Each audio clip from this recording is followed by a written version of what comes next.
నమస్కారం.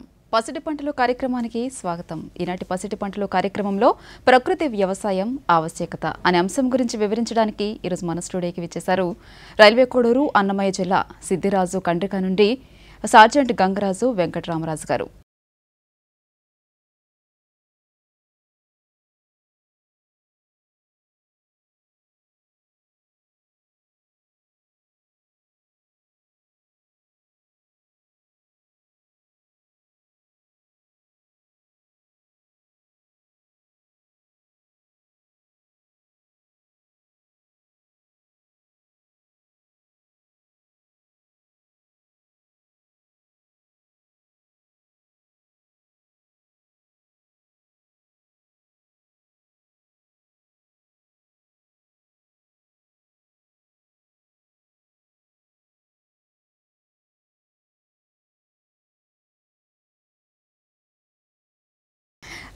సార్, ఈరోజు మనం ప్రకృతి వ్యవసాయం ఆవశ్యకత గురించి మనం మాట్లాడుకుంటున్నాం సార్.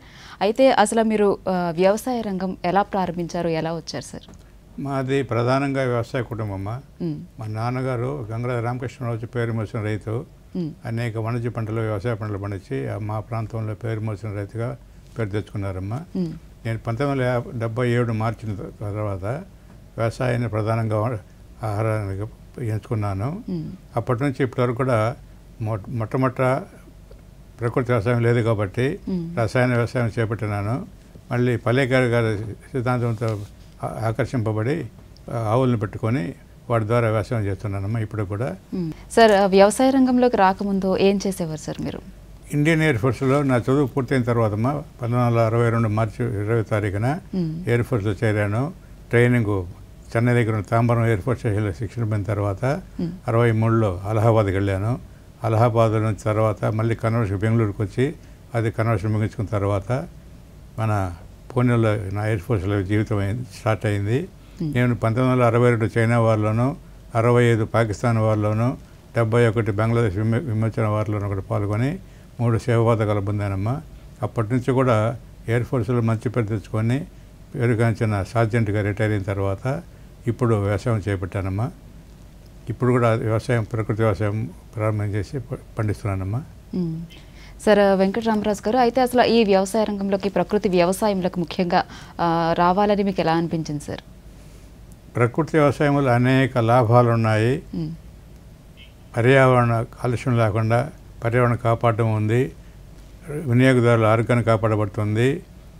దాంతో భూమి యొక్క ఆరోగ్యాన్ని కాపాడి ఎక్కువ ఉత్పాదకత చేయడానికి అవకాశాలు ఉన్నాయమ్మా. ఒక గోమాత వలన మనం కనీసం 10 ఎకరాల నుంచి 30 ఎకరాలు సాగు చేయొచ్చమ్మా.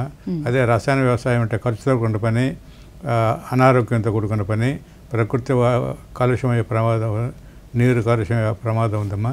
అందువల్ల ప్రకృతి వ్యవసాయం చేపడితే రైతుకే కాకుండా పర్యావరణానికి, భూమికి, వినియోగదారుల ఆరోగ్యానికి కూడా మేలు జరుగుతుందమ్మా. సార్, అయితే మరి ముఖ్యంగా ఈ రసాయనిక వ్యవసాయం వల్ల చాలా నష్టాలు ఉన్నాయి, అలాగే ఈ ప్రకృతి వ్యవసాయం వల్ల అనేక లాభాలు ఉన్నాయి. దీని గురించి వివరించండి సార్. రసాయనిక వ్యవసాయం చేసిన పొలాల్లో దున్నిన తర్వాత మనిషి చెప్పులు లేకుండా నడవలేడమ్మా. భూమి మట్టి కూడా అంతా బిగిసిపోయి చెప్పులు లేకుండా నడవలేము. అదే వర్మి కంపోస్టు, జీవామృతము, ఘనజీవామృతం వేసి పండించినాం అనుకోండి, తివాచీలాగా ఎటువంటి చెప్పులు లేకుండా బాగా పనిచేస్తుంది మా భూమి. రెండోది, వర్షాలు పడిన తర్వాత ఎల్లవలాగా వచ్చి రసాయనిక వ్యవసాయ భూముల్లో ఏటిపాలు అవుతుంది వర్షం నీళ్ళు అంతా కూడా. అదే ప్రకృతి వ్యవసాయంలో దాదాపు నీరు కొట్టుకొని పోకుండా, పై భూసారం కొట్టుకొని పోకుండా భూమిలో నిష్కృతమై దాదాపు 10-12 అడుగుల లోతు నీరు పోతుందమ్మా. కాబట్టి మనకు నీరు కాపాడబడుతుంది, భూమి ఆరోగ్యం కాపాడబడుతుంది, ఎక్కువ దిగుబడి వస్తుంది. ఎప్పుడైతే భూమి కొల్లపారుతుందో వేరుమండలం బాగా విస్తరించి మనం వేసిన పోషకాలన్నీ చెట్టు గ్రహించి నాణ్యమైన అధిక దిగుబడి వచ్చే అవకాశం ఉంటుందమ్మా. అది కాకుండా నీరు కూడా ఎక్కువ వర్షాలు పడినప్పుడు వరదలు వచ్చి కొట్టుకొని పోయి భూసారాన్ని కూడా కొట్టుకొని పోయి సముద్రంలో కలిసిపోతుంది. కాబట్టి ఆ నష్టం కూడా ఉండదమ్మా. సార్, అయితే ముఖ్యంగా భూమాత ఆరోగ్యాన్ని కాపాడే భవిష్యత్ తరాలకు మంచి పంటలు అందించాలంటే మన భూమిని ఏ విధంగా పరిరక్షించుకోవాలి సార్? మొట్టమొదటమ్మా, మనం వేసే ఎరువులు కానీ లేకపోతే మందులు కానీ కూడా ఒకే తూరి వేయకుండా దపదపాలకు వేసుకుంటూ వచ్చి చెట్టు మండలం బాగా అభివృద్ధి చెందేదానికి తక్కువ మోతాదులో ఎరువు వేసుకుంటే ఆరోగ్యంగా ఉంటుంది. రెండో అంశము, నేను ఇంతకుముందు చెప్పినట్టుగా గోమాత ద్వారా కానీ వర్మీ కంపోస్ట్ ద్వారా కానీ భూమికి ఇస్తే అనేక లాభాలు ఉన్నాయి. మూడో అంశం ఏంటంటే మనం అనుకున్నట్టుగా ఒక్క గోవుతో 10 ఎకరాలు, మినిమం 10 ఎకరాలు చెప్పాను కదమ్మా, మ్యాక్సిమం చేస్తే 30 ఎకరాలు సాగుతుంది. అదే 30 ఎకరాలకు 10 బస్తాలు వేస్తే 300 బస్తాలు కావాలి. ఇదంతా అవసరం లేదు ప్రకృతి వ్యవసాయంలో. రసాయనిక ఎరువులు వాడే కొద్దికి భూమి నిస్సారమయ్యి స్పందన గుణం కోల్పోతుంది. ఉదాహరణకి 1950 దశకంలో 1 ఎకరాలో 1 కిలోగ్రామ్ యూరియా వేస్తే 17.5 కిలోల దిగుబడి వచ్చేది. కానీ ఇప్పుడు ఈ పరిస్థితుల్లో అదే భూమిలో అదే రైతు అదే యూరియా 1 కిలో వేస్తే 3.5 కిలో దిగుబడి వస్తుంది. అందువల్ల ఏం చేయాలా, మనం 1 కిలో బదులు 5 కిలోలు వేసుకోవాల్సి వస్తుంది అటువంటి దిగుబడి రావాలంటే. ఎంత ఎక్కువ వేస్తే భూమిలో ఉండే జీవరాశులు చనిపోయి ఎక్కువ మోతాదులో భూమి నిస్సారమైపోయి పుటమ తల్లికి జీవరాశి ఇచ్చామనుకోండి, మళ్ళీ సజీవమై శతాబ్దాల కాలం కూడా పంటకు అనుకూలంగా ఉంటుందమ్మా. కాబట్టి రసాయనిక అవశేషాలు లేని ఉత్పత్తులు పండించి వినియోగదారుల ఆరోగ్యము, ప్రకృతి వాతావరణ ఆరోగ్యము, నీటి ఆరోగ్యము, భూమాత ఆరోగ్యం కాపాడితే భవిష్యత్ తరాల వారికి మనం భూమి అందిస్తే తరతరాలుగా మనం మేలు చేయడం అవుతామమ్మా. సార్, అయితే ఇప్పుడు జనాభా పెరుగుదల అధికంగా ఉంది కదా సార్, జనాభా పెరుగుదల ఉంది, అదేవిధంగా జనాభా పెరుగుదలతో పాటు కాలుష్యం అధికంగా ఉంది. మరి ఇలాంటి పరిస్థితిలో మనము భూమిలో ఉత్పాదకత ఎలా పెంచుకోవాలంటారు సార్? మంచి మాట అమ్మా. ఎందుకంటే మనకు స్వాతంత్రం వచ్చిన తర్వాత ఆనాటి 30 కోట్ల జనాభా ఉన్నప్పుడు కొన్ని కోట్ల ఎకరాల భూముల్లో సాగు చేసేవాళ్ళము. కానీ భూమి పెరుగుతూ సాగు చేసుకుంటూ వచ్చాము, కానీ అది ఇప్పుడు పరిమితం అయిపోయింది. ఇంకా భూమి విస్తరించే అవకాశం లేదు. ఎందుకంటే రిజర్వ్ ఫారెస్ట్ దాకా రైతులు భూములు తీసుకొని పంటలు పండిస్తున్నారు. జనాభా మాత్రము ఎవ్రీ ఇయర్ పెరుగుతూనే ఉంది, 1% పెరుగుతూనే ఉంది. భూమి విస్తీర్ణం తగ్గింది, జనాభా సంఖ్య పెరిగింది. కాబట్టి అదే ఎకరా భూమిలో ఆ రోజుల్లో 1 టన్ను పండిస్తే ఇప్పుడు 3-4 టన్నులు పండిస్తే కానీ ఆహార కొరత లేకుండా ఉంటామమ్మా. ముఖ్యంగా మానవుడు చేయాల్సింది ఏమిటంటే 1 ఎకరాల్లో పండించే ఉత్పాదకతను 2-3 నెలలు పండించేదానికి ప్రయత్నం చేయాలి. అది పండించేట్లంటే మనం కూడా రోజు మన ఆహారం 3 మాటలు 5 మాటలు తింటాం. ఇప్పుడు ఆకలితే అప్పుడు తింటాం. ఆ విధంగా కాకుండా ఈ 3 పూట తినే ఆహారం ఒకరితో తింటే ఏమవుతుంది, అనాథం జరుగుతుంది. కాబట్టి భూమికి కూడా మనం వేసే అది రసాయనిక ఎరువులైనా రసాయనిక ప్రకృతి పోషకాలైనా కానీ దఫదపాలుగా వేసుకుంటే ఎక్కడైతే వేరు మండలం ఉందో ఆ వేరు మండలంలో వేసుకుంటూ వస్తే పూర్తిగా గ్రహించి ఎక్కువ దిగుబడి వచ్చే అవకాశం ఉందమ్మా. కాబట్టి రైతు లక్ష్యం ఉంటున్నారంటే ఇప్పుడు 1 సంవత్సరం ఇంతకుముందు పండించినప్పుడు 1 టన్ను పండిస్తే ఇప్పుడు 4-5 టన్నులు పండించడానికి మనం మార్గం వెతకాలి. అది వెతకాలంటే జీవన ఎరువులు, జీవన పురుగు మందులు, జీవన తెగులు మందులు ఉపయోగించి భూమిని సారవంతం చేసి భూమాతను ఆరోగ్యాన్ని కాపాడి మనం పంట పండించుకోవాల్సిన అవసరం ఉందమ్మా. ఇప్పుడు నేను చెప్పినట్టుగా రిజర్వ్డ్ ఫారెస్ట్ దాకా భూములు విస్తరించినాయి కాబట్టి దానిలో పంటలు దిగుబడి శాతం పెంచుకొని నాణ్యమైన అధిక దిగుబడి పొందిస్తే కానీ మన జీవితం సారవంతం సక్సెస్ కాదమ్మా. సరే, అయితే ఈ తృణధాన్యాలని పండించడం ప్రధాన అంశంగా రైతులు ఎందుకు భావించాలంటారు? కోవిడ్-19 తర్వాత ప్రజలలో ఆరోగ్యం మీద దృష్టి మళ్ళిందమ్మా. అది తృణధాన్యాలతోనే సాధ్యము. తృణధాన్యాలు ఎక్కువగా ఎరువులు వాడము, అదంతా వర్షాధార పంట. ఒకవేళ మనం నీటి ఆధారంతో పనిచేసినా కానీ తక్కువ నీళ్ళతో ఎక్కువ ఫలసాయం వస్తుందమ్మా. అది కాకుండా వీటిలో ఉన్న పోషకాలు ఇట్లా బియ్యంలోనూ గోధుమలు లేవు కాబట్టి అది తింటే త్వరగా ఆకలి అవుతుంది. ఇది తింటే దాదాపు 6-7 గంటలు మనిషి శ్రమించేదానికి అవకాశం ఉందమ్మా. ఇప్పుడు కొర్రలు కానీ, అండుకొర్రలు కానీ, ఊతలు కానీ, సోమలు కానీ ఇవన్నీ కూడా పుష్టికరమైన ఆహారం. ఇవి మనం డైలీ ఉపయోగిస్తే ఖర్చు తగ్గుతుంది, ఆరోగ్యం పెరుగుతుంది, బాగా శక్తివంతమై హాస్పిటల్ పాలు కాకుండా ఉండాలంటే మిల్లెట్సే అంటే చిరుధాన్యాలు పండించుకొని అందులో ఖర్చు కూడా తక్కువమ్మా. ఈ పంటకు అయ్యే ఖర్చు తక్కువ. 3 నెలల కాలమే, సంవత్సరానికి 3 పంటలు పండించవచ్చు 1 ఎకరాలో. అదే ప్యాడీ వరి అయితే 1 పంట, గోధుమలు అయితే 1 పంట, మళ్ళీ ఇటుపోతుంటాయి. కాబట్టి మనకు ఉండే భూమిలో 3 దప్పాల పంటలు పండించుకొని విలువైన పంటలు పండించుకొని ప్రపంచవ్యాప్తంగా డిమాండ్ అయిన పంటలు పండించి అంటే ఇవి చిరుధాన్యాలు పండిస్తే భవిష్యత్ అంతా చిరుధాన్యాలకు, భవిష్యత్ అంతా ప్రకృతి వ్యవసాయానికే మార్గం ఉంది. కాబట్టి మనం తప్పకుండా అది పాటించాల్సిన అవసరం ఉందమ్మా. భారతదేశంలో ప్రపంచం అంతా మన భారతదేశం చూస్తుంది. పుష్టికరమైన ఆహారం అందించడానికి ఒక భారతదేశంలోనే సాగు భూమి ఉంది. ఏరే ఆఫ్రికా కాంటినెంట్లో కానీ యూఎస్ఏలో కానీ యూరోప్లో కూడా పంటలు పండించిన యోగ్యత లేని భూములు ఉన్నాయి కాబట్టి వాళ్ళంతా మన దేశం వైపు చూస్తున్నారు కాబట్టి ఇది ఎంతో విలువైన సంపాదన చేసుకునే మార్గం అమ్మా ఇది. కాబట్టి మిల్లెట్స్ కనీసం సంవత్సరానికి 2 పంటలు పండిస్తే కూడా భవిష్యత్ అంతా బంగారు పట్టుగా ఉంటుందమ్మా.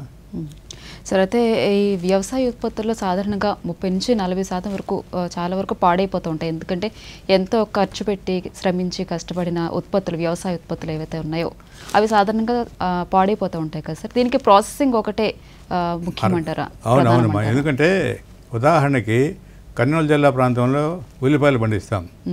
రేటు ఉంటే ఆనందంగా డబ్బు తీసుకుంటాడు రైతు. కానీ ఒకసారి పంట ఎక్కువయ్యి అవసరం తగ్గిన తర్వాత రోడ్ల మీద కూడా పారేస్తుంటారు. అటువంటప్పుడు మనము ఇది సేకరించి సోలార్ డ్రైయింగ్ ప్యానెల్స్ ఉపయోగించుకొని ఒరుగులు అంటే ఎండిపోయిన ఆనియన్ మనం పండించగలిగితే సంవత్సరం కాలం డిమాండ్లో ఉంటుంది. కాబట్టి పారేసే వస్తువు నుంచి మనం ఉపయోగించుకున్న వస్తువు దాకా పండించుకోవచ్చు. ఈ వాల్యుయేషన్ ఎట్లుంటుందంటే అమ్మా, అన్ సీజన్లో డిమాండ్ లేనప్పుడు పండించిన వేస్ట్ కాకుండా ఉండడానికి అర్థం నుంచి వ్యర్థం చేయమన్నారు కదా. కాబట్టి పారేసే వస్తువులు, రోడ్డు మీద పారేసే వస్తువులు మనము లేటెస్ట్ టెక్నాలజీ ఉపయోగించుకొని ప్రాసెసింగ్ చేస్తే అదే ఫ్రెష్ ఆనియన్ కంటే కూడా కొద్దిసేపు 5 నిమిషాలు నీళ్ళలో పెడితే అదే ఒరిజినల్ షేప్ వస్తుంది. కాబట్టి వాల్యూ అడిషన్ చేసుకొని సంవత్సరం పొడుగు మనం డ్రైడ్ ఆనియన్ ఉపయోగించుకుంటే చాలా శ్రేష్టం అది. కాబట్టి వాల్యూ అడిషన్ అనేది ఒక ఉల్లిపాయలోనే కాదు, టమాటోలో ఉంది, మామిడికాయల్లో ఉంది, చీనీకాయల్లో ఉంది, నిమ్మకాయల్లో ఉంది, ఏ పంట ఇంక్లూడింగ్ కూరగాయల్లో అమ్మ. ఉదాహరణకు ప్రాసెసింగ్ చేసిన బెండకాయ కెనడాకు అమెరికాకు పంపిస్తే దాదాపు 10ంతల ఆదాయం ఉందమ్మా. 2 ఏళ్ళు సరిపోదు. కాబట్టి ఈ వాల్యుయేషన్లో లేటెస్ట్ టెక్నాలజీ ఉపయోగించుకొని రైతులంతా ఎఫ్పిఓలు స్టార్ట్ చేస్తే కూడా మంచిదమ్మా. కాబట్టి మనము పండించే విధానమే కాకుండా ప్రాసెసింగ్ టెక్నాలజీలో కూడా మనకు అందుబాటులో గవర్నమెంట్ ఆఫ్ ఇండియా తెస్తుంది. కాబట్టి అనేక రాయితీలు ఇస్తుంది, కాబట్టి ప్రోత్సాహాలు ఇస్తుంది. కాబట్టి మన రైతులంతా సంఘటితమయ్యి ఇప్పుడు మామిడికాయలు కోడూరు రాయంపేటలో ఉన్నాయి, పల్పు చేసుకోవచ్చు, ఇది ఆమ్చూరు చేసుకోవచ్చు. అంటే రకరకాల వస్తువులు ఉన్నాయి. కాబట్టి మన రైతులు సంఘటితమైతే పెట్టుబడి చేయడం గవర్నమెంట్ ఆఫ్ ఇండియా రెడీగా ఉంది. కాబట్టి మనం ఉపయోగించుకోవచ్చమ్మా. సార్, అయితే మీరు ఇప్పుడు ఎఫ్పిఓ అన్నారు కదా సార్, దీనివల్ల ఈ ప్రియాంక ప్రభుత్వంలో కూడా రైతులకు సంబంధించి ఎఫ్పిఓ వచ్చింది. మరి దీని గురించి ఎలాంటి లాభాలు ఉన్నాయంటారు? ఎఫ్పిఓ ఫార్మేషను కేంద్ర ప్రభుత్వం యొక్క మంచి పాలసీ మాది. ఉదాహరణకు రైతులు సంఘటితమయ్యి ఒక ఎఫ్పిఓ పెట్టుకుంటే క్రాప్ వైజ్ పెట్టుకోవచ్చు అమ్మా. ఇంకోటి చెప్తున్నా, మామిడికాయల ఎఫ్పిఓ, అరటికాయల ఎఫ్పిఓ, చీనికాయల ఎఫ్పిఓ పెట్టుకుంటే ప్రతి క్రాప్కి మనకు అనేక లాభాలు ఉన్నాయి. కాబట్టి ఉదాహరణకు సంఘీయ శక్తి ఈ కలియుగే నానుడు ఉందమ్మా. రైతులంతా సంఘటితమయ్యి ఒక ఎఫ్పిఓ స్టార్ట్ చేసుకుంటే గవర్నమెంట్ ఆఫ్ ఇండియా వాళ్ళు ఇతరులకు ఆర్థిక సహాయం చేసి ఎక్స్పోర్ట్ చేసేదానికి కానివ్వండి, లేదంటే ప్రాసెసింగ్ చేసుకునేదానికి కానివ్వండి, అనేక మార్గాలు ఉన్నాయి. ఉదాహరణకి నేను 10 ఎకరాల పంట పండిస్తున్నాను, టమాటో అనుకుందాం. నా దగ్గరికి ఎవరు బయర్ రారు. అదే 10 మంది 100 మంది కలిసి 1000 ఎకరాలు పండిస్తే ప్రొడ్యూస్ ఉంది కాబట్టి తీసుకొని పోయేవాడికి సులభంగా ఉంటుంది. 10 చోట్లకి పోయి 10 టన్నులు పండించే తీసుకొని పోయేదానికంటే కూడా ఒకే చోటుకు వస్తే 1000 టన్నులు దొరుకుతుంది కదా. బయ్యింగ్ కెపాసిటీ వాడికి ఉంటుంది, సప్లై చేసే కెపాసిటీ రైతులు ఉంటుంది. కాబట్టి సంఘటితమయ్యి బ్రాండ్ క్రియేట్ చేసుకొని టమాటో ఎఫ్పిఓ అని పెట్టుకుంటే కూడా సంఘటితంగా కొనుగోలు శక్తి వాడుకున్నప్పుడు మనం ధర కూడా మనం డిక్టేట్ చేయొచ్చు. మా దగ్గర ఇన్ని టన్నుల ప్రొడక్ట్స్ ఉంది, మాకు ఈ టన్ను కింద రైతు ఇస్తేనే మేము సప్లై చేస్తామని కూడా డిక్టేట్ చేయొచ్చు. కాబట్టి ఎఫ్పిఓకు ఉన్న భవిష్యత్తు అనేక మార్గాల ద్వారా ఆర్థిక గ్రాంట్స్ వస్తున్నాయి. కాబట్టి ప్రతి గ్రామంలో ఒక ఎఫ్పిఓ పెట్టుకోవాలమ్మా. ఉదాహరణకి మనం 1000 మంది కలిసి 10 లక్షలు సేకరించామనుకోండి, షేర్ క్యాపిటల్ 10 లక్షలకు సమానంగా మనకు గ్రాంట్ ఇస్తుంది గవర్నమెంట్ ఆఫ్ ఇండియా వాళ్ళు. కాబట్టి మనం యంత్రాలు కొనుక్కున్నా, ఎరువులు కొనుక్కున్నా, స్ప్రేయర్లు కొనుక్కున్నా, డ్రోన్లు కొనుక్కున్నా, అయితే అనేక వాటిలో రైతులు వస్తాయి. కాబట్టి ఎఫ్పిఓకు ప్రాధాన్యం ఇచ్చి ప్రతి రైతు కూడా సభ్యులుగా చేరి లబ్ధి పొందాలని మేము ప్రయత్నం చేస్తున్నాము. దాదాపు కొన్ని వేల కోట్లు కేంద్ర ప్రభుత్వం కేటాయించింది. కాబట్టి 10,000 ఎఫ్పిఓలు స్టార్ట్ చేయాలని ప్రభుత్వ లక్ష్యం ప్రస్తుతానికి సంవత్సరం కూడా. కాబట్టి ఎఫ్పిఓ మనకు మార్గం.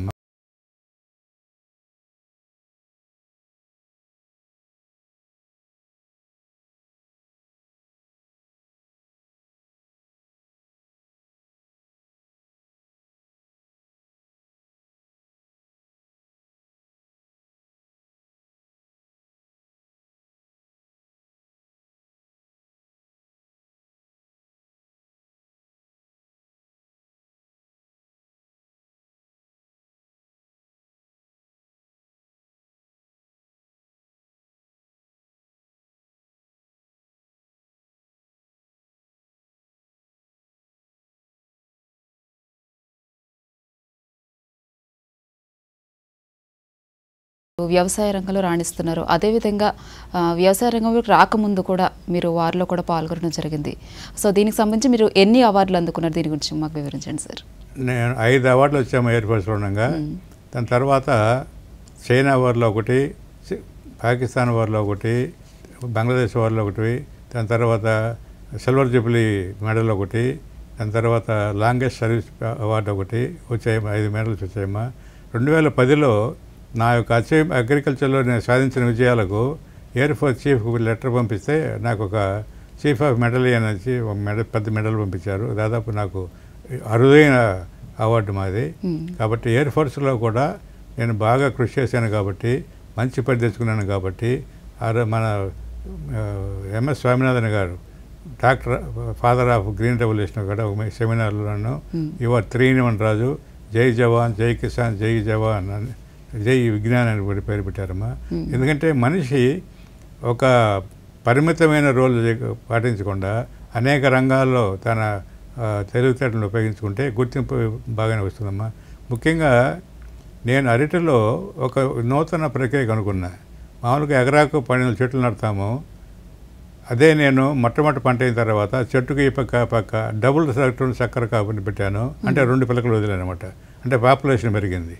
దాంట్లో 53.2 మెట్రిక్ టన్నులు పండించి ప్రపంచ రికార్డు ఇప్పటికీ నా చేతిలో ఉందమ్మా. దానిలో ఏం చేశానంటే అరటి చెట్లు వచ్చే వ్యర్థమంతా ఎండిపోయిన మట్టలు కానీ పక్కన పిల్లలు కానీ ముక్కలు చేసి అదే భూమిలో నిక్షిప్తం చేసిన తర్వాత భూమి అంతా సారవంతమయ్యి హ్యూమస్ ఫామ్ అయిపోయి మనం వేసే ఎరువులన్నీ కూడా పూర్తిగా గ్రహించి దాదాపు 4 అడుగులు ఎత్తుండే గెల్లు వచ్చాయమ్మా. అన్నీ యూనిఫామ్గా వచ్చాయి, ఒకటే పీలక లేకుండా వచ్చాయి. కాబట్టి అదొకటి. సన్ఫ్లవర్లో అమ్మ వర్మీ కంపోస్ట్ ఉపయోగించి, జీవామృతం ఉపయోగించి ఒక ఎకరాకు 14.3 క్వింటాలు దిగుబడి చెందడానికి ఆంధ్రప్రదేశ్ ప్రభుత్వం 2006లో నాకు ఆంధ్రప్రదేశ్ ఉత్తమ రైతు అవార్డు కూడా ఇచ్చారు. అంటే మనిషి చేసే ప్రక్రియను బట్టి, సాధించే విజయాలను బట్టి గుర్తింపు లభిస్తుంది, అవార్డులు వస్తాయమ్మా. ఎందుకంటే నేను చెప్పాను కదా, ఉత్పాదకత పెంచితే కానీ ప్రజలు ఆహార భద్రతకు గురి కాకుండా ఉంటారు. ఒక ఎకరా మామూలుగా అరటి అయితే 20 టన్నులు మన స్టేట్ యావరేజ్. అదే 53 టన్నుకి పండించాను కాబట్టి 3 టన్నులు అమ్మప్పటికి దాదాపు అదే వ్యర్థం నుంచి అర్థవంతం చేయడం అంటే ఇదే. ఎక్కడి నుంచి ఎప్పుడు మార్కెట్కి వెళ్ళి ఎరువులు పట్టుకొచ్చి వేయడం కాదు, దపదపాలుగా మనం ఎట్లా ఆకలిని పండుదంటామో అదేవిధంగా చెట్టుకు కూడా దపదపాలుగా ఉపయోగించి స్పాట్ అప్లికేషన్ అంటాం. ఎక్కడైతే వేరు మండలం ఉందో అక్కడ వేసామనుకోండి పూర్తిగా లభ్యమవుతుంది. కాబట్టి మంచి దిగుబడి వస్తుంది. కాబట్టి ఈ మెలకులను పాటిస్తే మాత్రము భవిష్యత్ అంతా బంగారు పట్టే రైతుకు. ఇంకోటి నేను క్రాస్ 235 మిరప పండించాను. ఎంత బాగా పండించానంటే అది ఒకసారి రేట్ లేక 4 రూపాయల కిలో దక్కల నాకు. కానీ నేను నిరుత్సాహపడ్డా. నా ప్రయత్నం చేస్తున్నాను. ఎప్పుడు కొత్త పద్ధతుల్లో కొత్త విధానంతో మనం ఏది చేసుకున్నా కానీ గుర్తింపు ఉంటుందమ్మా. సరే, మరి ఖరీఫ్ సీజన్లో రైతులు ఏ పంటలు వేస్తే బాగుంటుందంటారు, లాభసాటిగా ఉంటుందంటారు? ఖరీఫ్ సీజన్లో జూన్ జూలై మాసాల్లో అందరూ కూడా పొలాలు దున్నుకొని వారికి ఇష్టమైన పంటలు వేసుకుంటూ ఉంటారు. వాణిజ్య పంటలు అయితే పసుపు కూడా అప్పుడే వేస్తాము, అరటి ఎప్పుడే నాటుతాము, బొప్పాయి ఎప్పుడే నాటుతాము, కూరగాయలు అప్పుడే వేస్తాము, మిల్లెట్స్ అప్పుడే వేస్తాము. అనేక పంటలకు కూడా ఖరీఫ్ జూన్ జూలై మాసాల్లో ప్రారంభం చేస్తామా. కాబట్టి మనకు భూమి వాతావరణాన్ని బట్టి మనకు ఉండే వనరులను బట్టి ఎన్నుకోవాలి. వాణిజ్య పంట పెట్టుకోవాలన్నా, వరి పైరు పెట్టుకోవాలన్నా, గోధుమ పైరు పెట్టుకోవాలన్నా, లేకపోతే కొర్రలు అనేది రైతు యొక్క ఛాయిస్ అది. కానీ ఖరీఫ్ సీజన్లో మాత్రము వాణిజ్య పంటలకు పోతే మంచి ఆదాయం ఉంటుంది. అదేవిధంగా వర్షాధార పంటలు ఉండే చోట ఎక్కడైతే నీ భూగర్భ జలం లేదో, బోర్లు లేవో అప్పుడు మాత్రము వర్షాధార పంటలుగా జొన్న వేసుకోవచ్చు, సజ్జ వేసుకోవచ్చు, మిల్లెట్స్ వేసుకోవచ్చు, పత్తి వేసుకోవచ్చు, మిరప వేసుకోవచ్చు, అన్నీ ఉంటాయమ్మా. మీ అనుభవాన్ని బట్టి, మీ అవసరాలను బట్టి పంటలు ఎండుకుంటే మాత్రము ఖరీఫ్లో మంచి దిగుబడి సాధించవచ్చు. దేశ జీడిపికి కూడా మనం కంట్రిబ్యూట్ చేయొచ్చమ్మా. సరే, అయితే ఈ చిరుధాన్యాలకి సస్యరక్షణ అన్నది ఏ విధంగా చేపట్టాలంటారు? అన్ని పంటల కంటే కూడా సస్యరక్షణ, తెగులు నివారణకు మిల్లెట్సే ఆధారమ్మా. వాటికి ఎక్కువగా మన ఎరువులు వేయం కాబట్టి పురుగు మందులు, క్రిమి కీటకాలు ఉండవు, రెండోది తెగుళ్ళు ఉండవు. కాబట్టి ఎప్పుడు అవసరమైతే మనము నీటి వసతి వేసుకుంటే మాత్రము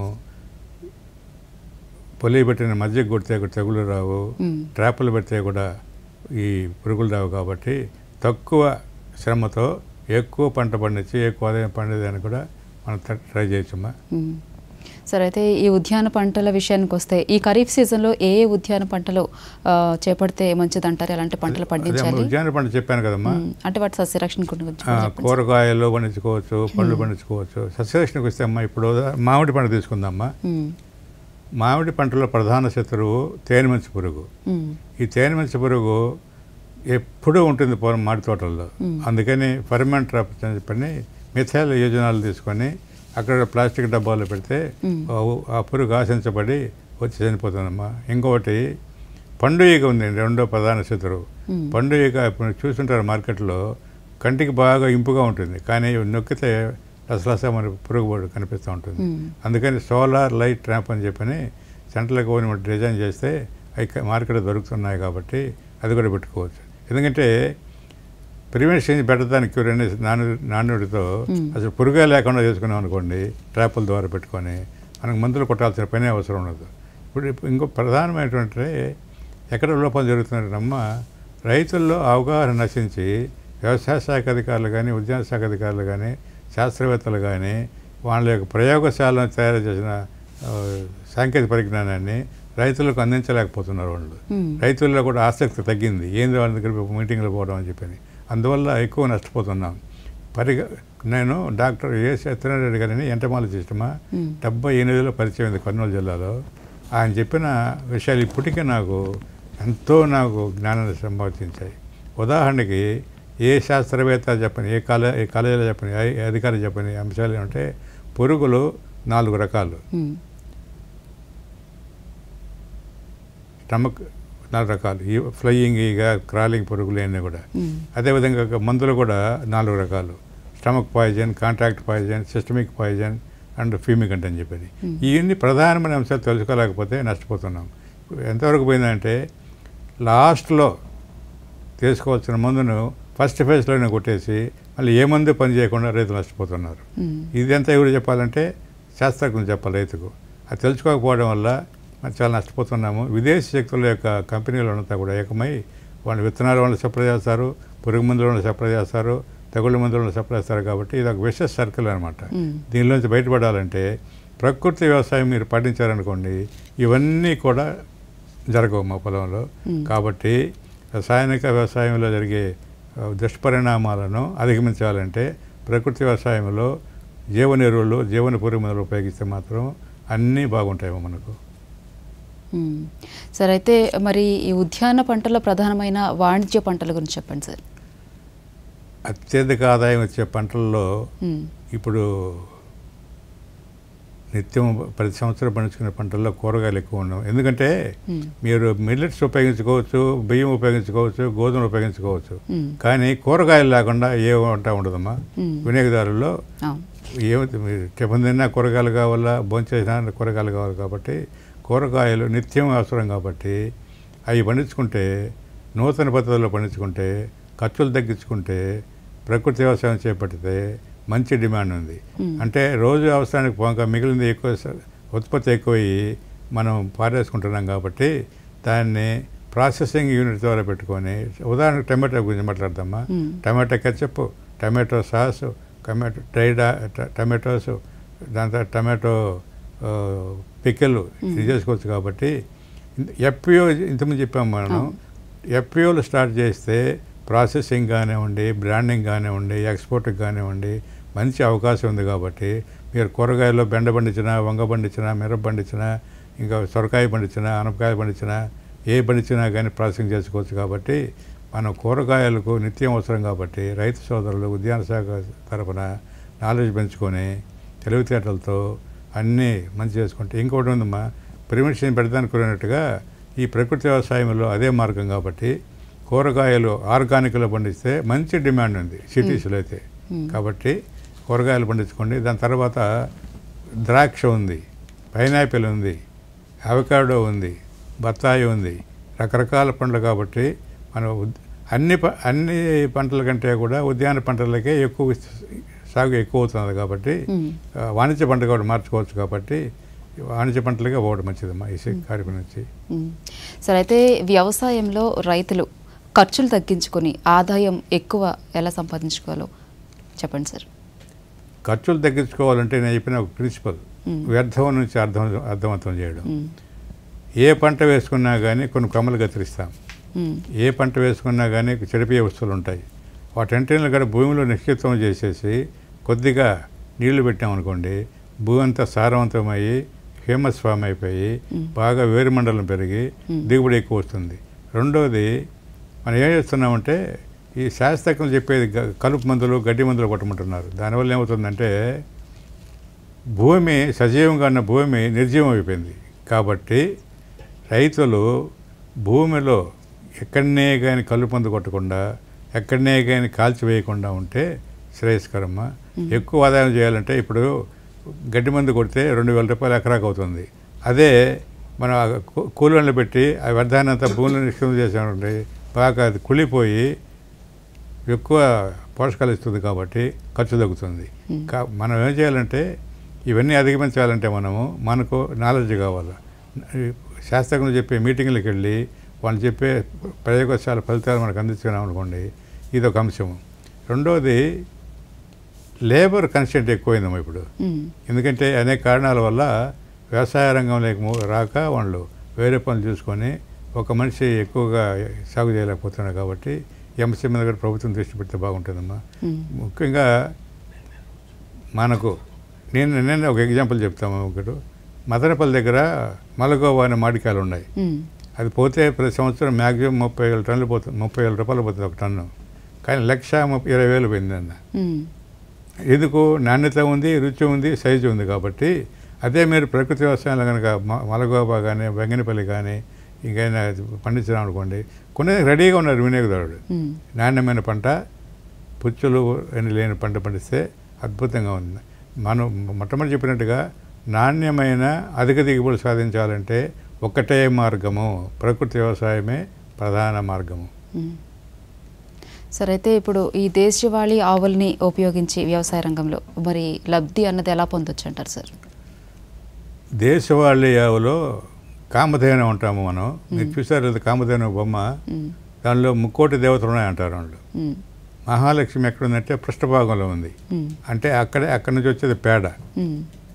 ఆ పేడలో 1 గ్రాము ఫ్రెష్ పేడ తీసుకొని ఎలక్ట్రానిక్ మైక్రోస్కోప్లో పెడితే 3 కోట్ల జీవరాశులు ఉంటాయంటమ్మా.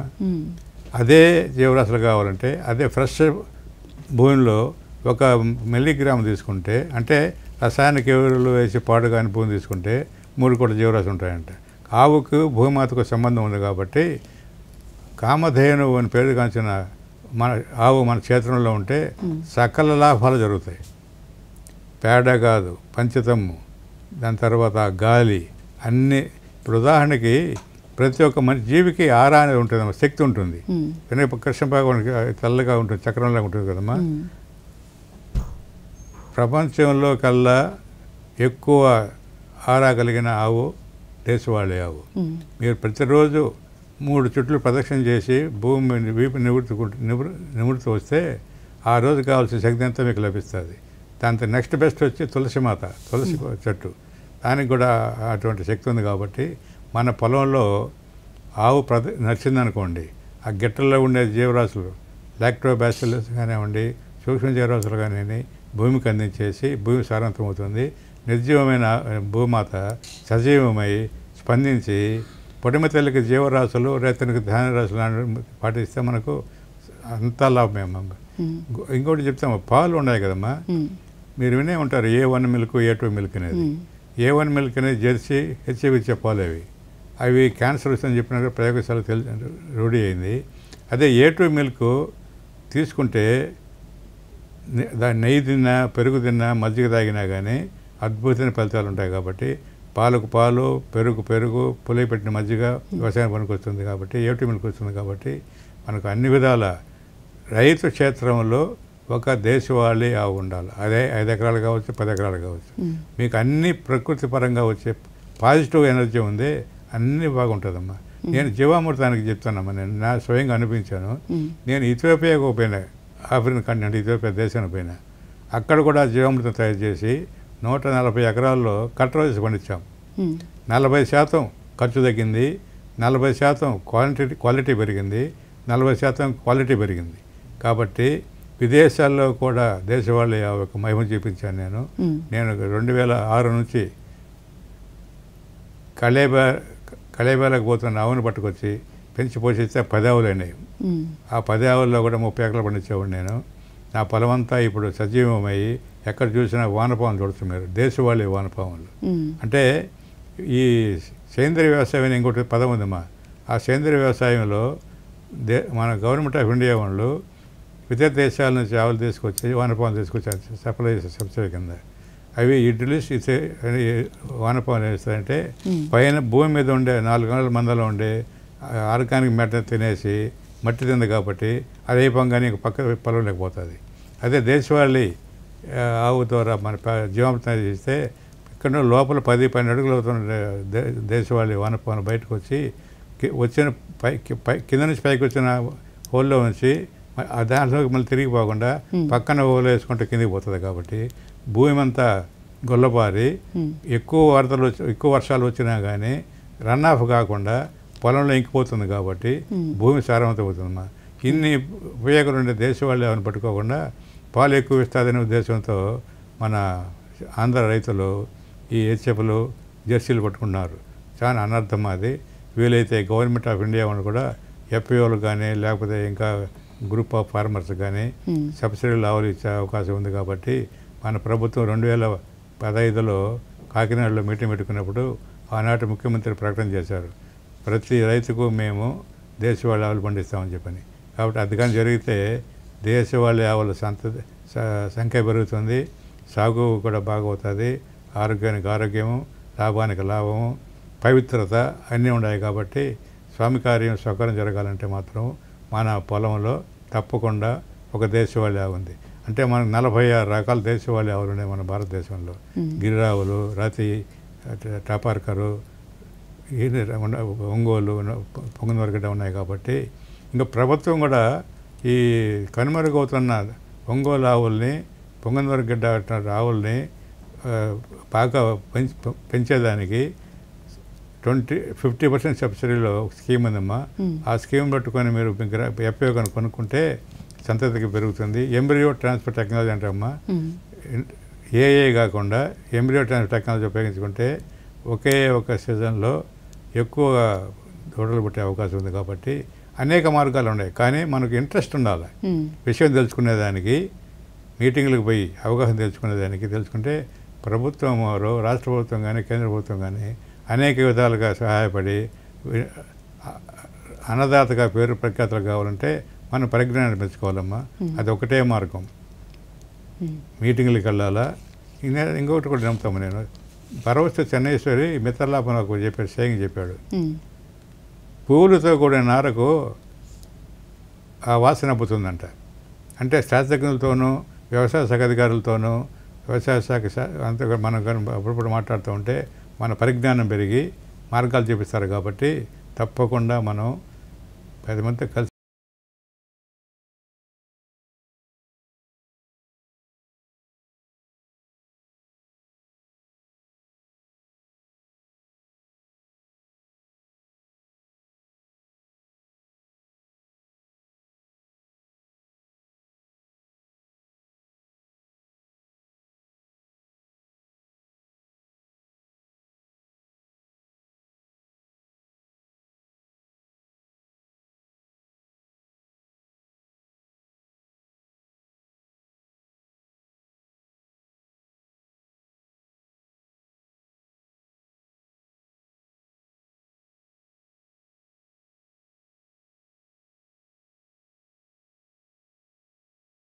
రైతులకు కానివ్వండి, ప్రజలకు కానివ్వండి, ఈ ప్రకృతి వ్యవసాయం గురించి మీరు ఇచ్చే సందేశం ఏమైనా ఉందా సార్? నా వ్యవసాయ విధానంలో 4 ప్రిన్సిపల్స్ ఉన్నాయమ్మా. పొడిమి తల్లికి జీవరాశులు, రైతన్నకు ధాన్యరాశులు. పొడిమి తల్లిని ఆరోగ్యాన్ని కాపాడితే పొడిమి తల్లి స్పందించి ఎక్కువ దిగుబడిని ప్రయత్నిస్తుంది. కాబట్టి అది. రెండవది స్ప్రెడ్ ద నాలెడ్జ్. జ్ఞానాన్ని పంచు, సిరులను పంచు. ఇది ఎట్లా సాధ్యమంటే వెంకటరామరాజు చేస్తే 10 ఎకరాలు సాగు చేయొచ్చు, అది 20 ఎకరాలు సాగు చేయొచ్చు. అదే నేను ఒక 20 మందికి నా పరిజ్ఞానం చెప్పినాను అనుకోండి, జ్ఞానాన్ని పంచినాను అనుకోండి, 20 × 20 400 ఎకరాలు అవుతుంది. కాబట్టి జ్ఞానాన్ని పంచితే 10 మందిని మోటివేట్ చేయగలిగితే ఉత్పాదకత పెరుగుతుంది, ఉత్పత్తి పెరుగుతుంది. కాబట్టి జీడిపి కూడా మనం కంట్రిబ్యూషన్ చేయొచ్చు. మూడో అంశము బ్రతికించు. రసాయన పద్ధతిలోనే వ్యవసాయం చేసి అధిక దిగుబడులు సాధించి నేను బాగుపడవచ్చు, 10 రూపాయలు సంపాదించుకోవచ్చు. కానీ అట్ విచ్ కాస్ట్ వినియోగదారుల ఆరోగ్యం పైన పాడు చేస్తున్నాను నేను. అలా కాకుండా ప్రకృతి వ్యవసాయం చేస్తే నేను బతుకుతా, వేరే వాళ్ళు మా ఉత్పత్తులు తిన్నారనుకోండి వాళ్ళు బాగుపడతారు. ఇంక 4వ అంశం ఏంటంటే ప్రతి ఇంటా గో ఉండాలి. ప్రతి ఇంటా గో ఉంటే అనేక శుభాలు ఉన్నాయి. కాబట్టి వ్యవసాయం పనికొస్తుంది, పాలకు పనికొస్తుంది. కాబట్టి అలా కాకుండా మీరు గమనించారో లేదో, మన ఇంట్లో శుభ్రం చేయాలంటే బ్యాక్టీరియా పంచిత ఉంది కదమ్మా, యూరిన్ ఇంట్లో కూడా చల్లుకుంటాం. అది చెడు బ్యాక్టీరియాని కంట్రోల్ చేస్తుంది. అదేవిధంగా ఊళ్ళో ఏమన్నా చనిపోతే శవపేటకు పోతుంటుంది కదా, ఈ పక్క ఆ పక్క ఆవు పేడ కలుపుకొని దారుగా లైన్ గీసుకుంటాం. అంటే ఆ చెడు బ్యాక్టీరియా మన ఇంట్లోకి రాకుండా అడ్డుకట్ట వేస్తున్నాం. ఇన్ని ప్రయోజనాలు ఉండే గోమాతను మనం సరిగా పోషణ చేయలేక ఇంట్లో పెట్టుకోలేక బాధపడుతున్నాం. కాబట్టి నా సలహా ఏమిటంటే ప్రతి రైతు మన గురిజాడ అప్పారావు గారు చెప్పారు, దేశం అంటే మట్టి కాదు, దేశం అంటే మనుషులే, దేశంను ప్రేమించమన్నా అని చెప్పినాడు. రైతు కూడా ఏమిటంటే ప్రకృతి వ్యవసాయం పాటించమన్నా, సృష్టికి పుష్టిని గావించమన్నా, అన్ని వృత్తుల కన్నా వ్యవసాయమే మనయం చూడమన్నా. ఎందుకంటే రైతు అనే అతను ఒకరికి జవాబుదారి కాదు, అతనే జవాబుదారి. కాబట్టి అతను నిష్కలంగా శ్రమించే గుణం ఉండి బాగా పంటలు పండిస్తే, గోమాతను సేవిస్తే సకల లాభాలు జరుగుతాయి. కాబట్టి మనం ఆవుని పెట్టుకోవాలా, ప్రకృతి వ్యవసాయం పాటించాలా, 10 మందిని బాగుపరచాలా. సొంత మేలు కొంత మానుకొని గట్టి మేలు తెలపట్టేవై అని చెప్పిన గురిజాడ అప్పారావు గారు. కాబట్టి మన మేలు కోరుకుంటూ కూడా కొంచెం మానుకొని పక్కోడికి సహాయం చేసాం అనుకోండి, నేను బాగుపడతా, పక్కంటాడు బాగుపడతాడు. ఇది ఒకరికొకరు లింక్. కాబట్టి మనం పెద్దలు చెప్పిన గేయాలు పాటించి వ్యవసాయం చేస్తే మంచిదమ్మా. అది కాకుండా పల్లేకర్ గారు నిత్యము ఏమి ఆశించకుండా పుస్తకాల ద్వారా అయితేనేమి, మీటింగ్ల ద్వారా అయితేనేమి ఈ ప్రకృతి వ్యవసాయాన్ని ముందుకు వెళ్తున్నాడు. కాబట్టి ఆయన్ని మనం పూజించాలా, గౌరవించాలి. కాబట్టి ప్రకృతి వ్యవసాయాన్ని పాటించడం మేలు. కాబట్టి అంతిమంగా ఏం చెప్పాను అనుకుంటే, వ్యవసాయాలు కూరగాయల్లో కాదు, వరి పంటలో కాదు, గోధుమలో కాదు, మిల్లెట్స్లో కాదు, ఏ పంట అయినా, ఏ సీజన్ అయినా, ఖరీఫ్ కాదు, వీటిల్లో కూడా అన్నిటికీ ఉపయోగం. కాబట్టి డైలీ ఒక ఆవు ద్వారా 200 లీటర్ల నీటి జీవామృతం తయారు చేసుకోవచ్చు. డైలీ వచ్చే పేడ పంచడం ద్వారా ఘనజీవామృతం చేసుకోవచ్చు. లాక్టోబాసిల్లస్ భూమి మీద పడింది అనుకోండి, ఇంకో సదుపాయం ఉంది. ఈరోజు 1 ఎకరాలో 1 డ్రమ్ వేసామనుకోండి జీవామృతం, 200 లీటర్లు ఉంది కదా, per every half an hour, ప్రతి అర్ధ గంటకు అది డబుల్ అవుతూ ఉంటుంది. అట్లా భూమి అంతా బ్యాక్టీరియా పెరిగి, జీవరాశులు పెరిగి సమృద్ధి అయిపోయి పంటలు అద్భుతంగా పండుతాయి. అదే రసాయనిక ఎరువులు వేసాం, ఉదాహరణకి యూరియా వేసామనుకోండి, వేసిన అర్ధ గంటకు 50% గాల్లో కలిసిపోతుంది, 50% భూమి వస్తుంది. కాబట్టి మళ్ళీ ఏమి ఉండదు, మళ్ళీ వేయాల్సి వస్తుంది. అట్లా కాదు, జీవామృతం వేస్తే నిత్యము పెరుగుతాం, డబుల్ అవుతుంది. కాబట్టి కొద్దిగా నీళ్లు, కొద్దిగా మల్చింగ్ ఉంటే బాగా పెరిగి భూమి అంతా ఎక్కడ చూసినా కానీ వానపాములు పడతాయమ్మా. కాబట్టి ఇన్ని మంచి ప్రక్రియ ఉన్నది. కాబట్టి మనం ప్రకృతి వ్యవసాయం పాటిద్దాం, ప్రజల ఆరోగ్యాన్ని కాపాడదాం, భూమాతను కాపాడదాం, దేశం జీడిపికి కూడా కంట్రిబ్యూట్ చేద్దాం. రైతు అనేవాడు సంపదను కల్పించడమే కాకుండా భూమాతను, ప్రకృతి అంటే దేశ సంపదను పెంచాలి. కాబట్టి దీనికి మించిన మార్గం లేదు. కాబట్టి ఎఫ్పిఓలో పాల్గొని సంఘటితమయ్యి సెల్లింగ్ పవర్ పెంచుకొని యంత్రాల్లో కూడా సబ్సిడీ పొంది, ఉదాహరణకు డ్రోన్లు కానివ్వండి, రోబోలు కానీ తీసుకొచ్చాను అనుకోండి, తప్పకుండా ఉంటాయి. కాబట్టి ఆధునికతను పాటించమన్నా అనే ఒక సామెత ఉంది. కాబట్టి ప్రకృతి వ్యవసాయాన్ని తీసుకొని భవిష్యత్తును తరతరాలుగా రైతు బాగుపడాలంటే ఈ సూచనలను పండించి తన జ్ఞానాన్ని పెంచుకొని ఇతరుల మేలు కోరి మనం అన్నదాత అనే పేరుతో మళ్ళీ తెచ్చుకుందామమ్మా. అన్నదాత అంటే తాను సంపాదించడం కాకుండా ఇతరులకు కూడా అన్నం పెట్టే దాతగా తయారవుతారు కాబట్టి మళ్ళీ మనం అన్నదాతగా పేరు తెచ్చుకోవాలా. ఆంధ్రప్రదేశ్ను రైస్ బౌల్ ఆఫ్ ఇండియా అని కూడా తెచ్చుకునే అవకాశం ఉందమ్మా. సార్ చెప్పండి, అసలు ఆర్గానిక్ ఫార్మింగ్కి న్యాచురల్ ఫార్మింగ్కి మధ్య వ్యత్యాసాలు ఏమైనా ఉన్నాయి సార్? దాని గురించి మా ప్రజలకు చెప్పండి. ప్రకృతి వ్యవసాయము, రసాయన వ్యవసాయము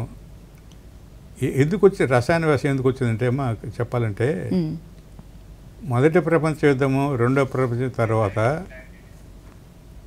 తుపాకులకు, రాకెట్లకు, బాంబులకు అవసరం తగ్గింది. ఇప్పుడు శాంతియుతంగా ఉంది ప్రపంచం. వాటి కొరకు ఏర్పాటు చేసిన సంస్థలు ఉంటాయి, పరిశ్రమలు ఉంటాయి. వేరే మార్గం లేక రసాయన ఉత్పత్తులకు ఎంచుకున్నారు పరిశ్రమల్ని.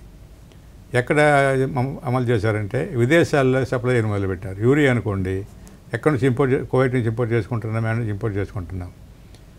అది ఏమైందంటే ప్రయోగంగా ఆంధ్రప్రదేశ్ ఇండియాకి వచ్చినప్పుడు దాన్ని ప్రమోట్ చేసిన కంపెనీ వాళ్ళు ఒక ఎంప్లాయీస్ని పెట్టుకొని రైతులను మభ్యపెట్టేదానికి ప్రయత్నం చేశారు. కానీ రైతులు ఒప్పుకోలే, రిజెక్ట్ చేశారు. రైతులు మాకు కొద్దిగా రసాయనాలు చెప్పి వాళ్ళు రాత్రుల పూట పోయి యూరియాను వరి పొలంలో ఒక మూల వేసేవాళ్ళు 10 కిలోలు. వారానికంతా అది బాగా నల్లపడిపోయి ఏపుగా పెరిగేది. అప్పుడు తేడా గమనించినారు. అది ఇనిషియల్గా జరిగింది పని. కానీ డాక్టర్ ఎంఎస్ స్వామినాథన్ గారు, ఫాదర్ ఆఫ్ గ్రీన్ రెవల్యూషన్ గారు, ఆ రోజుల్లో మన దేశంలో ఆహార కొరత ఉంది కాబట్టి గ్రీన్ రెవల్యూషన్ అనే పేరుతో ఒక పథకం రూపొందించి ఉత్పత్తిని పెంచారు. డాక్టర్ బోర్లాగ్ అయితే జొన్న పంట మీద, డాక్టర్ ఎంఎస్ స్వామినాథన్ అయితే అనేక పంటల మీద ప్రయోగం చేశారు కాబట్టి ఆనాటి అవసరం తీరేదానికి, ఆకలి చావు లేకుండా ఉండేదానికి, ప్రతి ఒక్కరికి అన్నం దొరకని ఉద్దేశంతో ఆ సిస్టమ్ పెట్టినారు. కానీ దానివల్ల ఏమైందంటే భూమి ఉత్పాదకత పెరిగింది, ఏకరాజు పెరిగింది. కానీ at the cost of soil health. భూమాత ఒక కార్యక్రమం పాడైంది, పర్యావరణ వాతావరణం పాడైపోయింది. ఇప్పుడు ఏమిటంటే మనకు భూమి విస్తరించబడి వర్షాధార పంట కాకుండా నీటి ఆధారంతో పండే భూములు ఉన్నాయి కాబట్టి మనం స్వయం సమృద్ధి సాధించాం పంటల్లో. ఇప్పుడు ఏం చేయాలి మనము? అది తింటే అనారోగ్యం వస్తున్నది, ఖర్చు అవుతున్నది, అన్నీ పాడవుతున్నాయి. ప్రకృతి వ్యవసాయం చేస్తే ఏమవుతుంది? ఖర్చు తగ్గుతుంది, వాతావరణ కాలుష్యం కాదు, నీటి కాలుష్యం కాదు, భూమి ఆరోగ్యం పాడు కాదు, అన్నీ అంత గోఆధారిత వ్యవసాయం కాబట్టి మనం తినేవాడి ఆరోగ్యము, ప్రకృతి ఆరోగ్యము, భూమాత ఆరోగ్యం అన్నవి కాబట్టి రసాయన అవశేషాలు లేని పంటలు పండిస్తున్నాం కాబట్టి కొనేవాడి రూపాయి ఎక్కువ పెట్టుకునే సిద్ధపడుతున్నాడు కాబట్టి దీన్ని ఆచరిస్తే మాత్రం రసాయనిక అవశేషాలు లేని పంటలు పండిస్తే బయ్యరు కూడా బాగుంటాడు. కాబట్టి సేంద్రీయ వ్యవసాయంలో ఖర్చు ఎక్కువ, ఆదాయం తక్కువ. ప్రకృతి వ్యవసాయంలో ఖర్చు తక్కువ, ఆదాయం ఎక్కువ. అన్ని శుభపరిణామాలు ఉన్నాయి కాబట్టి రసాయన అవశేషాలు లేని పంటలు, రసాయన అవశేషాలు లేని పూలు కానీ పండ్లు కానీ దాని తర్వాత మనం ఉపయోగించుకుంటే అంత సభ్యతగా ఉంటుంది. కాబట్టి మనం ప్రకృతి వ్యవసాయం చేపడతామా. సార్ అయితే చెప్పండి సార్, ఇప్పుడు ప్రభుత్వం తరపు నుంచి ఈ ప్రకృతి వ్యవసాయానికి సంబంధించి ఎటువంటి సదుపాయాలు అనేవి అందుతున్నాయి సార్?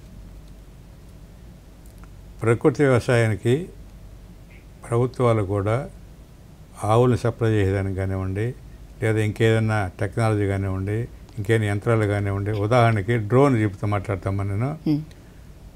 రైతు 10 ఎకరాల రైతు రేపు ఉదయాన్నే మందు కొట్టాలా అన్నీ ఏర్పాటు చేసుకున్నాడు. మనుషుల్ని, మందుల్ని, కూలీలు పెట్టుకున్నాడు. కానీ వర్షం పడింది.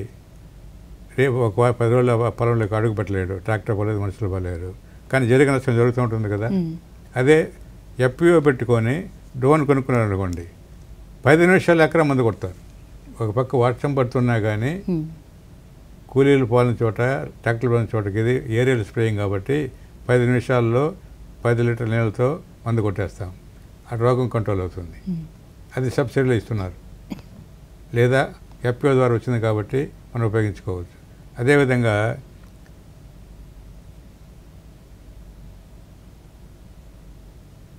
రోబోలు ఎస్పెషల్లీ కూరగాయల పంటలు వేసుకుంటే, పండ్ల తోటలు పెట్టుకుంటే అది 2 అడుగులు విస్తీర్ణం ఉంటుంది కాబట్టి అద్భుతంగా భూమిని దున్ని లేదా గుంటకు వేసుకొని లేదా మందు కొట్టుకునేందుకు ఉపయోగపడుతుంది కాబట్టి ఇవన్నీ కూడా కేంద్ర ప్రభుత్వం రాష్ట్ర ప్రభుత్వం అందిస్తుంది కాబట్టి ఒకే ఒక ఇదే సమస్య ఎక్కడంటే సంఘటితం కావడం, రైతు సంఘటితం కావడం. ఎఫ్పిఓలు పెట్టుకుంటే ట్రాక్టర్లు కానివ్వండి, రోబోలు కానివ్వండి, డ్రోన్లు కానివ్వండి, ఏ మందులు కానీ ఇస్తారు కాబట్టి మనం ఈ ఆధునికతను పాటించి సాంప్రదాయాన్ని విడనాడకుండా వ్యవసాయం చేస్తే మాత్రము అన్ని విధాల ఉదాహరణకు మనకు ఒంగోలు ఆవు పాలు ఎక్కువేదు, గిర్రావుకు పట్టుకోండి, లేదా రాతి ఆవును పట్టుకోండి, లేదా టపార్కర్ పట్టుకోండి, దేశాలు దొరుకుతున్నాయి కదా మనకు. పాలకు పాలు, నెయ్యికి నెయ్యి, వెన్నకు వెన్న, పొలి పెట్టిన తెగులు ఉందమ్మా, మిరప పంట మీద తెగులు ఉంది. 3 రోజులు పొలి పెట్టిన మజ్జిగ, నాటావు మజ్జిగ కొడితే అది కంట్రోల్ అవుతుంది. లేదా బయో ఫర్టిలైజర్స్ ఉన్నాయి, మన ట్రైకోడర్మా విరిడి, సుడోమోనాస్ ఉంది, అవన్నీ కూడా లభ్యత ఉంది కాబట్టి ఇన్ని రోజులు దొరికేట్టు కదా ఒకప్పుడు. ఇవి ల్యాబొరేటరీలో తయారు చేస్తున్నాయి కాబట్టి బయో ప్రోడక్ట్స్ అవి అందుబాటులో ఉన్నాయి, వాటిని ఉపయోగించుకుందాం, ఏమి నష్టం లేదు కదా. కాబట్టి మనము అదునెరిగి సేద్యం అన్నారు. ఖరీఫ్లు ఎందుకు పెడతాం మనం, జూన్ జూలైలో ఎందుకు పెడతాము, వర్షం పడి ఉంటుంది కాబట్టి దుక్కి చేసుకోవచ్చు, విత్తనం వేసుకోవచ్చు. అదే ఏప్రిల్ మేలో వేసుకోలేం కదా, వాన పడుతుంది కాబట్టి అదునెరిగి సేద్యము, పదునెరిగి పని అన్నారు. ఈ సూత్రాలు పాటిస్తే మాత్రము ఏమిలో ఒకటే సమస్య, మన జ్ఞానాన్ని సముపార్జించాలా. అది రావాలంటే 10 మందితో కలవాలా, 10 మీటింగ్లకు పోవాలా, ప్రభుత్వ సహాయం తీసుకోవాలా, దాన్ని సద్వినియోగం చేసుకోవాలా. సబ్సిడీ అనగానే మీకు ఒక చిన్న విషయం చెప్తామ్మా. ఇప్పుడు డ్రోన్ అనేది చెప్పాను కదమ్మా, అది 4.5 lakhs 5 lakhs అవుతుందంట. సబ్సిడీ ఇవ్వాలంటే ప్రభుత్వంలోకి అనలిస్ట్ కావాలి సప్లయర్గా, అది వన చెప్పారు, అది డబ్బులు అయిపోతుంది సార్ మీకు సబ్సిడీ ఉన్నా ఒకటే లేకుంటే అసలు ధరకే మేము ఇస్తున్నాం కదా అంటారు. కాబట్టి అట్లా కాకుండా మీరు కొనుగోలు శక్తి ఎఫ్ఏ ఇచ్చింది కాబట్టి డైరెక్ట్గా మాట్లాడకుండా ఉపయోగించుకోండి. ఓకే సార్, మరి ఈరోజు మేము అడిగే ప్రశ్నలకి ప్రకృతి వ్యవసాయం ఆవశ్యకత గురించి చాలా చక్కగా వివరించారు వెంకటరామరాజు గారు. ధన్యవాదాలు. నమస్తే. ఇది ఈనాటి పసిటి పంటలు కార్యక్రమం. మరొక కార్యక్రమంలో మళ్ళీ మేము ముందుంటాం. అంతవరకు సెలవు, నమస్కారం.